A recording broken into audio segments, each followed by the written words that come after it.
இப்போ வந்து இது நல்லா நம்மளுக்கு இது வந்து இன்னும் வேலை இல்லை. ஏன் தெரியுமா? இது வந்து ஒன்லி ஃப்ரை தான் இருக்குது. இது வந்து இப்போ நம்ம ஃப்ரை தான் பண்ணியிருக்கோம். இப்போ நம்ம என்ன பண்ணணும் அப்படின்னா, இதுக்கு நம்ம மசாலா வந்து உள்ளே அதில் நிறச்சி போக நம்மளுக்கு கொஞ்சம் மசாலா வந்து மிச்சம் இருக்குது பாருங்கள். அந்த மசாலா கொஞ்சம் மிச்சம் இருக்க மசாலாவை இதில் நம்ம தட்டணும். இதில் வந்து நம்ம தட்டின அப்புறம் இதை வந்து திருப்பி நம்ம வந்து இதில் மிக்ஸ் பண்ணணும்.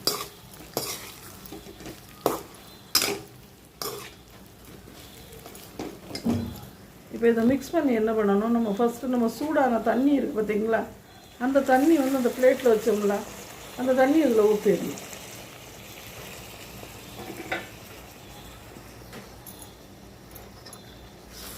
இது நான் சொல்கிற மாதிரியே நெசமாகவே ஒரு யூனிக் ரெசிபி தான். இதோட டேஸ்ட் வந்து நீங்கள் சாப்பிட்டு பார்த்து தான் உங்களுக்கு தெரியும்.